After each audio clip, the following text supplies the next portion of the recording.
देखिए, ये तो दावे खाली इन्वेस्टमेंट के नहीं कर रहे हैं, दावे यमुना पानी का भी कर रहे हैं। दावे कोई समस्या ही नहीं रहता, ना पानी की ना बिजली की है। जो मुख्यमंत्री जी बुलवा रहे हैं लोग वो बोल रहे हैं। मैं उनसे आग्रह करूंगा, आप जाइएगा, गहराई कर जाइएगा। ऐसा नहीं कि बाद में आपको प्रॉब्लम पैदा हो, आप जवाब नहीं दे पाओ जनता को। ये स्थिति नहीं बननी चाहिए। आज स्थिति बहुत भयंकर है, पीने के पानी की भी।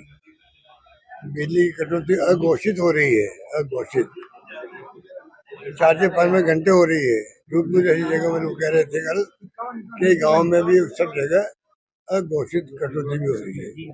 तो स्थिति इतनी भयंकर, गर्मी चल रही है, लू लग रही है, उसमें लोगों का ध्यान देना आवश्यक है। नरेगा, मैंने कल भी कहा, नरेगा में जो काम कर रहे हैं उनको विशेष ध्यान दो। इस लू के अंदर वो 5-7 घंटे काम नहीं कर सकते।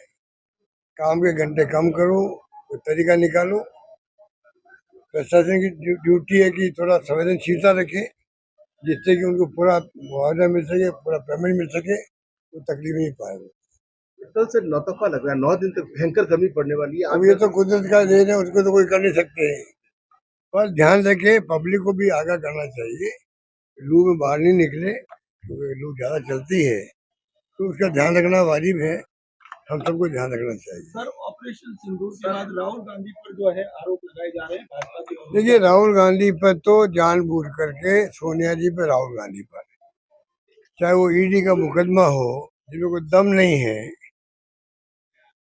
1938 के अंदर 90 साल पहले अखबार हमने शुरू किया, शुरू किया कि एक बार चलते हैं, कि एक बार बंद करने पड़ते हैं, वापस शुरू जाते हैं।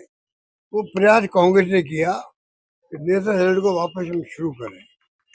तकलीफ एक्चुअल में वो हो रही इनको कि ये अखबार वापस शुरू होगा तो अपना विचार प्रकट करेगा जो कांग्रेस का है, जो सर्वधर्म समभाव का है, सेकुलरिज्म का है, वो इनको टॉलरेट नहीं हो रहा है। उसको अखबार निकल नहीं पाए, इसलिए पूरा षड्यंत्र रचा गया है। उसके अंतर्गत केस बनाए गए, झूठे केस बनाए गए हैं। 1 रुपए का लेन देन हुआ ही नहीं है। 1 रुपए का जब लेन देन नहीं हुआ है, तो फिर ये ईडी कहाँ से आ गई? मैं पूछना चाहूंगा, पैसे का लेन देन हुआ ही नहीं है। जो नई कंपनी बनाई गई है जिससे कि अखबार शुरू हो सके, वो कंपनी नॉन प्रॉफिट की कंपनी है। उसमें 1 रुपया कोई भी उसका डायरेक्टर नहीं ले सकता, 1 रुपया नहीं निकाल सकता। नॉन प्रॉफिट की कंपनी बनती है, नॉन प्रॉफिट वाली कंपनी बनाई गई है। ये दुनिया जानती है, सब जानते हैं, तब भी ये बीजेपी वाले नहीं जानते हैं, क्योंकि इनको तो बदनाम करना, रोज खबरें आ रही है उसके बारे में। कोर्ट में चालान पेश कर दिया गया, झूठे आरोप लगाए गए। ये तमाम इश्यू जो है हमें समझना पड़ेगा कि ऑपरेशन सिंदूर जो हुआ है, उसमें सवाल क्या पूछे राहुल गांधी ने, तकलीफ हो गई लोगों को। सवाल वही पूछे, जनता के दिलो दिमाग में जो भावना होती है, जो सवाल होते हैं, विपक्ष की जिम्मेदारी है कि उन सवालों को वो खुद उठाए, जिससे कि उनका जवाब मिल सके, जनता संतुष्ट हो सके। ये लोकतंत्र है। अगर आप उसके अंदर नहीं पूछेंगे राहुल गांधी, जनता राहुल गांधी को कल कहेंगी आपने क्या किया, आप विपक्ष में थे, आपने आवाज क्यों नहीं बुलंद करी। तो ये स्थिति है। सवाल क्या उठाए भाई, ट्रम्प साहब कौन होते हैं पंचायती करने वाले? कश्मीर का मुद्दा इतना खतरनाक मुद्दा है, आज तक हमारा स्टैंड रहा है 71 से कि कोई भी इसमें तीसरा पक्ष नहीं होगा।